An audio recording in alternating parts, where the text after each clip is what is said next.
नमस्कार, भाग्य में आपका स्वागत है। ये प्रोग्राम उन सभी लोगों का स्वागत करता है जिन्हें लगता है कि उनकी समस्याओं के समाधान ज्योतिष के माध्यम से निकल सकते हैं।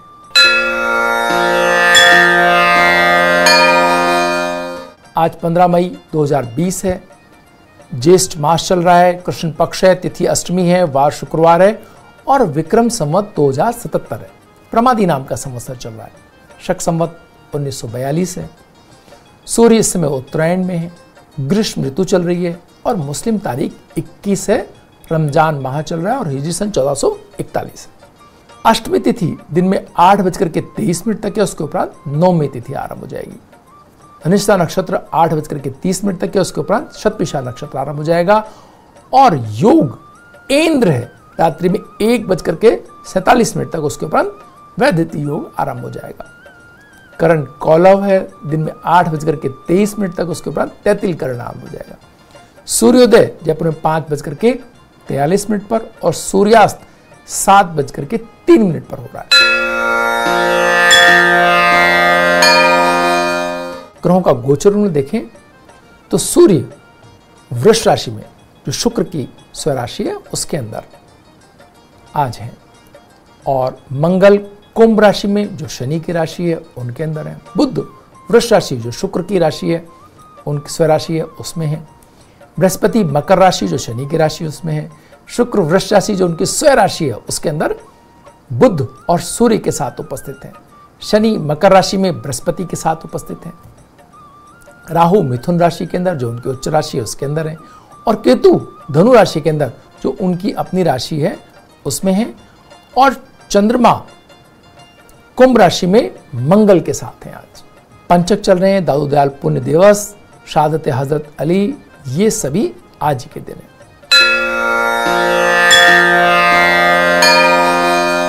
चर का चौघड़िया सूर्योदय से लेकर के 7:23 तक, लाभ अमृत का चौघड़िया 7:23 से 10:43 तक और शुभ का चौघड़िया 12:23 से 2:03 तक।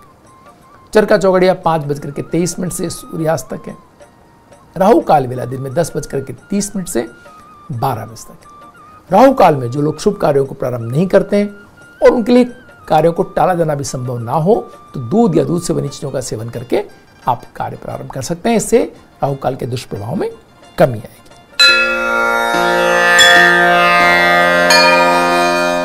आइए बात करते हैं आज के दिन के मूड की। आज चंद्रमा और मंगल साथ हैं। चंद्रमा और मंगल के साथ होने का मतलब जो बच्चे आज के दिन में जन्म ले रहे हैं, वो निश्चित धनवान बच्चे हैं, इसमें कोई शक नहीं। तो निश्चित धनवान बच्चों के जन्म लेने का आज का दिन है। दूसरी जो महत्वपूर्ण बात है वो ये है कि सूर्य, शुक्र और बुध आज तीनों ग्रह शुक्र की राशि के अंदर है और ऐसे ही शनि और बृहस्पति भी साथ के अंदर, यानी मंगल चंद्रमा, शनि बृहस्पति और शुक्र बुध और सूर्य, ये सब ग्रह अपनी, कोई अकेला ग्रह नहीं है राहु केतु के अलावा जो अपनी उच्च राशि के अंदर बैठे, ये सभी ग्रहों को अंदर रखते हुए अपने। तो एक ऐसी स्थिति का निर्माण हो रहा है मित्रों, जिसमें इस बात का ख्याल रखने की बहुत आवश्यकता है कि किसी भी कार्य के लिए अगर आपने कोई ऐसी स्थिति उत्पन्न करनी चाहिए जिस स्थिति के अंदर आप किसी खास बात को लेकर के आग्रही हो गए, पूर्वाग्रही हो गए, अपने किसी बात को लेकर के आपके मन में कोई तनाव आ गया, तो उस तनाव के साथ जो डील करने वाले लोग हैं वो बहुत ही कठोरता के साथ में डील कर सकते हैं। चंद्रमा और मंगल का साथ इस बात को रिप्रेजेंट करता है कि चंद्रमा जब मंगल के साथ होता है तो भावनाओं के अंदर तीव्रता और कठोरता बहुत बढ़ जाती है। अपनी चीज को करने, अपनी चीज को पाने, अपने इरादों को पूरा करने के लिए कुछ ज्यादा ही दृढ़ता दिखाई देती है, उसको ऊर्जा मिल जाती है आपकी भावनाओं को, मंगल की। और मंगल की ऊर्जा जैसे ही चंद्रमा को प्राप्त होती है, जो कि मंगल शनि के घर में बैठा हुआ है, तो ये फिर कितनी बड़ी तीव्रता हो सकती है, इसका अंदाजा लगाना सहज ही आसान है कि किसी के मन में कोई विश्व स्तर पर, देश के स्तर पर, आपके शहर के स्तर पर या आपके घर में कहीं भी अगर कोई व्यक्ति नकारात्मक हुआ या किसी ने किसी के प्रति पूर्व में किए गए कार्यों के उसको परिणाम देने के लिए अगर कोई एक्शन लिया, सभी लोग उस नकारात्मक जो उसने कार्य किए हैं उसके बारे में बात करने लग जाएंगे। और इस तरह से एक व्यक्ति जो हो सकता है कि जिसे बहुत ज़्यादा कोई तवज्जो न मिलती, उस एक कारण से बहुत उसको उस पर बहुत बात हो, और उस फिर किस एक बात का क्या से क्या हो जाए, इसमें कोई बड़ी बात नहीं कि छोटी सी बात भी कोई अगर उसको अगर नकारात्मकता की अगर ऊर्जा मिल गई तो बहुत बड़ी हो सकती है। ये जंगल की आग की तरह न काबू में आने वाली चीज हो सकती है। नकारात्मकता धीरे धीरे धीरे धीरे उस स्तर तक ना चली जाए यहाँ से शुरू होकर के कि फिर उसको काबू में कैसे करें ये सोचना पड़े। अभी एक की चीज काबू में नहीं आ रही है, फिर दंड देने की प्रक्रिया कि सब आपने गलती की थी इसलिए आपको दंड दिया जाएगा, इसका ये तरीका हम सोचते हैं। तो यहां से अगर कोई ये विचार चल पड़ा तो अभी एक चीज काबू करने में ही समस्या आ रही है और दूसरी चीज आई तो फिर तो ये बहुत महत्वपूर्ण तरीके से अपने विचारों पर, परिवार में, किसी भी चीज के लिए कोई अगर गलती कर भी दे, आपको लग भी गया कि उसने गलती कर दी, तो अभी उस पर बहुत चर्चा करने की आवश्यकता नहीं है। अभी पहली समस्या जो हमारे सामने, इसको अच्छे से डील करने की जरूरत है। छोटे मोटे कार्यों करते हुए, छोटी मोटी गलतियों को इग्नोर करते हुए, नजरअंदाज करते हुए एक बार इस समस्या से बाहर निकले, उसके बाद फिर चीज़ों पर नियंत्रण और समस्याओं के बारे में, दंड और कोई चीज़ों के बारे में, कोई अगर कहता है कि साहब मैंने तो कोई गलती नहीं की, मुझे बिल्कुल छोड़ दिया जाए, तो उसे एक बार छोड़ देना बेहतर है, उसको क्षमा कर देना बेहतर है, उस पर बहुत बात न करना ज़्यादा बेहतर दिखाई देता है, बजाय कि उसके ऊपर बहुत ज़्यादा कोई सबको उसी के मुद्दा बना करके और अपने जो हाथ में चीज़ें उनको भी खराब कर लेने की अपेक्षा। वक्त तो चला छोटे से ब्रेक का, ब्रेक के बाद फिर हाजिर होंगे, बने रहिए भाग्य। ब्रेक के बाद एक बार फिर आपका स्वागत है। आइए बात करते हैं जो लगातार हमारी इन दिनों चर्चा का विषय है, शारीरिक और मानसिक स्वास्थ्य के लिए कुंडली जागरण पर हम चर्चा कर रहे हैं, सप्त चक्र जागरण पर हम बात कर रहे हैं। हर दिन हम आपको ये याद दिलाते हैं कि कैसे, जैसे एक घर के अंदर ऊर्जा यानी बिजली का प्रभाव, लाइट अगर आती है, इलेक्ट्रिसिटी का हम कनेक्शन लेते हैं, तो हम पूरे घर को जिस तरह से अलग अलग कार्यों में उस ऊर्जा का इस्तेमाल कर सकते हैं, उसका उपयोग कर सकते हैं। पंखा चलाने में, रेफ्रिजरेटर चलाने में, लाइट जलाने में, हम फ्रिज चलाने में, एसी चलाने में, बहुत सारी तरीके से उस ऊर्जा का उपयोग कर सकते हैं विभिन्न भिन्न प्रकृति के साथ। ऐसे ही हमारे अंदर भी एक प्रकार की ऊर्जा हम तैयार कर सकते हैं और उस ऊर्जा का अलग अलग उपयोग हमारे मनीषियों ने बताया कि किस तरीके से हम इस कनेक्शन को लें और कैसे इस चीज का उपयोग करें। आज हम बात करेंगे पांचवें चक्र की। इसे विशुद्धि चक्र या कंठ चक्र भी कहते हैं। ये कंठ में स्थित होता है, यह गर्दन में थायराइड ग्रंथि के ठीक पीछे स्थित होता है। इसका रंग आसमानी बताया गया है। विशुद्धि चक्र में 16 पंखुड़ियों वाला कमल होता है, यानी कि 16 नाड़ियां आकर के मिलती हैं। यहां से 16 नाड़ियां मिलकर के कमल के फूल की आकृति बनाती हैं। इन फूल का मतलब यही है कि उसकी आकृति किस तरीके से बनावट उसकी है, नाड़ियां आकर के मिले तो कैसा दिखाई देता है वो। चिन्ह अर्धचंद्र जैसा है। इसका व्यास 6 सेंटीमीटर का होता है, लेकिन अपनी स्वर यंत्र का प्रयोग करने वाले लोग जैसे गायक और अध्यापक आदि में बड़ा हो जाता है। जो लोग आवाज की दुनिया में काम करते हैं उनके लिए धीरे धीरे बड़ा होता चला जाता है।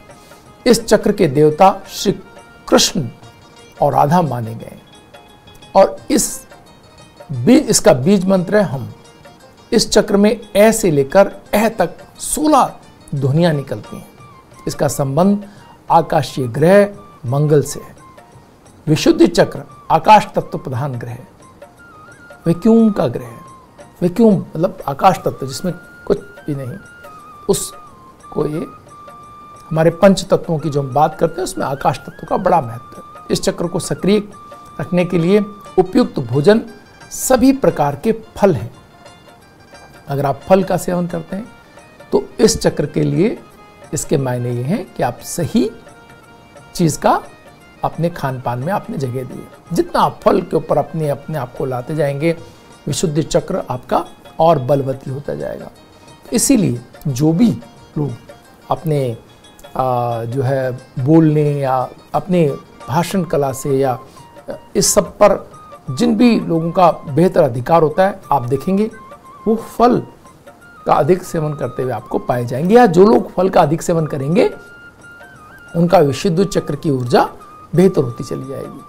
विशुद्ध चक्र थायराइड अंतःस्रावी ग्रंथि से संबंधित है।